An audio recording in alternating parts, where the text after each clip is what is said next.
Before we dive into this incredible story, let us know where you're watching from in the comments below.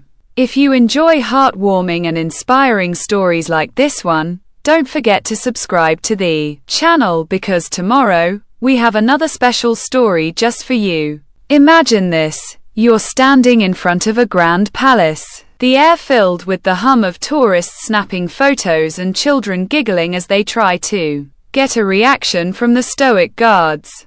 Suddenly, a man steps forward, his face twisted with hatred, and spits directly in the face of a black royal guard.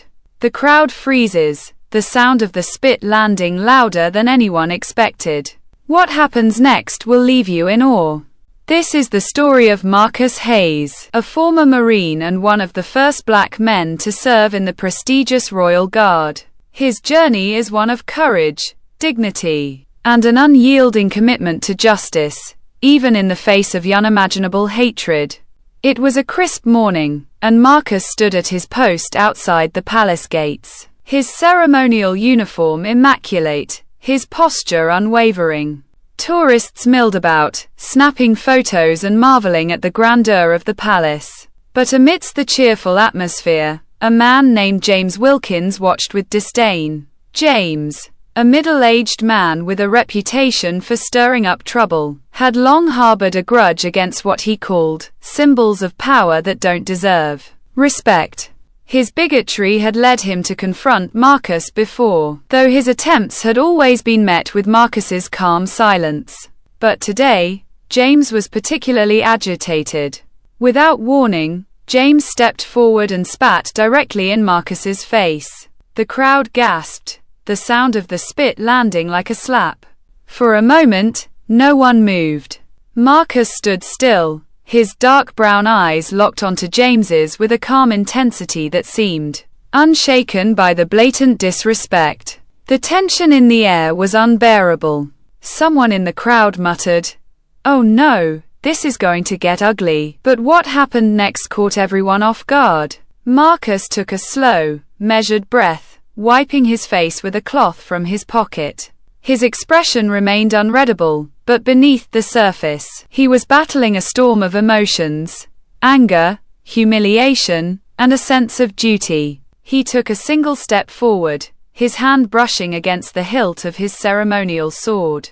James sneered, taunting him with a mocking grin. "What are you going to do, huh? Hit me? Arrest me?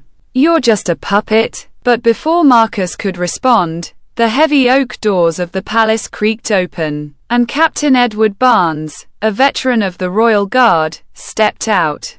His face was grim as he approached Marcus.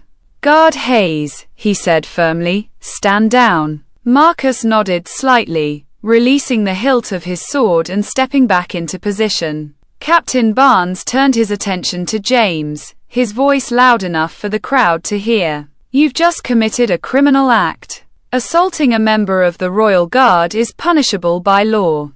You will be detained immediately." James laughed harshly, but his bravado wavered as two palace security officers emerged from the crowd and grabbed him by the arms.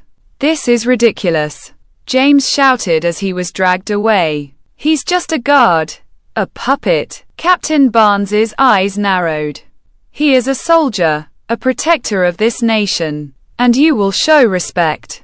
The crowd erupted in applause, but the moment wasn't over yet. A young boy, no older than 7, stepped forward, tugging on his mother's hand. "Why didn't you fight back?" the boy asked, his voice clear and innocent. Marcus knelt to the boy's level, his voice calm and steady. "Because being strong doesn't mean fighting. Sometimes, it means staying calm, even when people are unkind." The boy nodded thoughtfully, and Marcus stood back up, resuming his post. The crowd began to disperse, the tension slowly dissolving into murmurs of admiration and lingering disbelief. That evening, Marcus returned home to his wife, Lila, who greeted him with a warm smile that faltered when she saw the tightness in his jaw. "What happened?" she asked, concern etched in her features. Marcus hesitated before recounting the day's events. Lila listened intently, her hands clenched into fists by her sides. "I can't believe someone would do that to you," she said, her voice trembling with anger. "You didn't deserve that." "No," Marcus agreed. "But I can't let people like him get to me. If I lose control, he wins." The next morning, the video of the incident had gone viral. News outlets picked up the story, framing Marcus as a symbol of dignity and restraint. Social media was ablaze with praise for his composure, but not everyone was on his side. Some commenters echoed James's hateful rhetoric, calling Marcus weak for not retaliating. Marcus scrolled through the comments with a mix of emotions: pride at the support he received, and frustration at the negativity. He couldn't help but wonder if he had done the right thing by staying silent.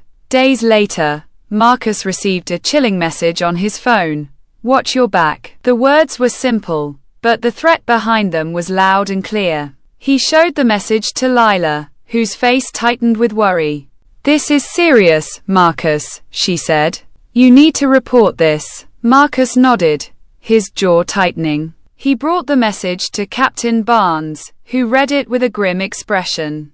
"We'll alert the authorities and trace the source," Barnes said. "But Marcus, I need you to be extra cautious. This man seems unhinged." The threats didn't stop.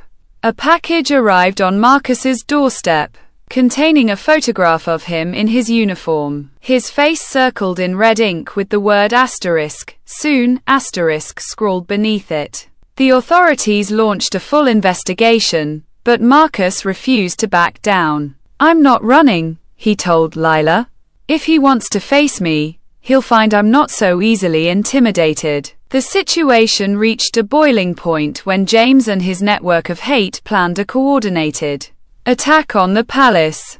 Marcus and the royal guard intercepted the plot, but not without a tense confrontation. James, armed with a fake detonator, tried to incite panic, but Marcus's quick thinking and unwavering resolve neutralized the threat. As James was led away in handcuffs, he shouted, "This isn't over. You'll see." Marcus stood tall, his chest heaving as he watched James being taken into custody. Captain Barnes approached him, placing a hand on his shoulder.